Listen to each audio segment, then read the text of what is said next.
Hi friends, భ్రమరాస్ వరల్డ్కి స్వాగతం అండి. శ్రేయోభిలాషులందరికీ హనుమత్ జయంతి శుభాకాంక్షలు. హనుమత్ జయంతి సందర్భంగా ఈరోజు నేను గార్లు అప్పాలు నైవేద్యంగా చేసి హనుమంతుడికి ప్రసాదంగా సమర్పించానండి. అలాగే మీ ఇంట్లో మీరేం చేశారో హనుమత్ జయంతి సందర్భంగా హనుమంతుడికి ప్రసాదాలు కామెంట్ బాక్స్లో కామెంట్ చేయండి. అలాగే ఈవేళ నేను అప్పాలు గార్లు అని చెప్పాను కదండి. గార్లు యాక్చువల్గా మిక్సీలో రుబ్బినా సరే చక్కగా నూనె పీల్చకుండా మెత్తగా ఎలా రావాలో చిన్న చిన్న టిప్స్ పాటించి ఇదివరకే నా ఛానల్లో ఫుల్ వీడియో చేసి పెట్టి ఉన్నానండి. తప్పకుండా ఆ వీడియో చూడండి. అలాగే అప్పాలు కూడా విడిపోకుండా నూనెలో వేస్తే కనుక చక్కని పాకం తీసుకుని నేను చూపించిన విధంగా చేసుకుంటే కనుక చాలా బాగా వస్తాయండి. రెండు రెసిపీలు తప్పకుండా ట్రై చేయండి. అలాగే ఈ రెండు రెసిపీలు మనం హనుమంతుడికి మాలల కింద చేసి వేస్తామండి. అంటే మన ఇంటికి దగ్గరలో ఉన్న హనుమంతుడి గుళ్ళో కనుక ఇస్తే చాలా మంచిది.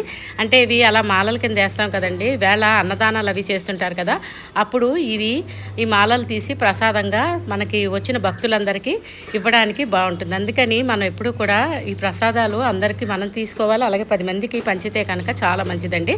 అలాగే చెప్పాను కదా, గార్లు అప్పాలు కూడా ఫుల్ వీడియోలు నా ఛానల్లో ఉన్నాయండి. తప్పకుండా ట్రై చేయండి.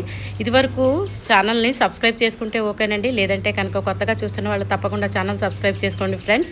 మరిన్ని ఆరోగ్యకరమైన వంటలు ఏం చేసి మీకు చేరాలంటే ఛానల్ సబ్స్క్రైబ్ చేసుకోవాలి కదా. నా ఛానల్ పేరు భ్రమరాస్ వరల్డ్ అండి. తప్పకుండా ఛానల్ సబ్స్క్రైబ్ చేసుకోండి. కొత్తగా చూస్తున్న వాళ్ళు తప్పకుండా సబ్స్క్రైబ్ చేసుకోండి ఫ్రెండ్స్. మరిన్ని ఆరోగ్యకరమైన వంటలు ఏం చేసి మీకు చేరాలంటే నా ఛానల్ సబ్స్క్రైబ్ చేసుకోవాలి కదా. Thanks for watching Bhramaras world. Hanumath Jayanthi రోజు ప్రసాదాలుగా హనుమంతుడికి మీరేం చేశారో కామెంట్ బాక్స్లో కామెంట్ చేయడం మర్చిపోకండి. అలాగే ఈ రెసిపీస్ని తప్పకుండా ట్రై చేయండి. గార్లు అప్పాలు చాలా ఈజీ రెసిపీ అండి. మనం టైం లేనప్పుడు మిక్సీలో చేసుకున్నా సరే చాలా బాగా వస్తాయి గార్లు. ఫుల్ వీడియోస్ నా దాంట్లో ఆల్రెడీ పెట్టి ఉన్నానండి, ఒకసారి చూడండి నా ఛానల్లో.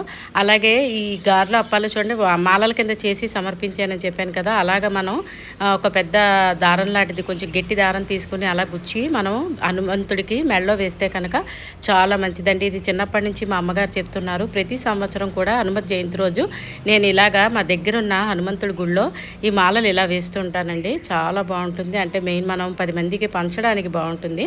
అక్కడికి అన్నదానానికి వస్తారు కదా, అవి ప్రసాదంగా ఇస్తే కనుక మనకి మంచిది, తిన్నందుకు వాళ్ళకు కూడా మంచిదండి. అలాగే మీరు కూడా మీ ప్రసాదాలు ఏవైతే చేశారో అవి కామెంట్ బాక్స్లో కామెంట్ చేయడం మర్చిపోకండి. Thank you.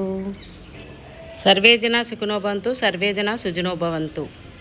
హనుమత్ జయంతి శుభాకాంక్షలు.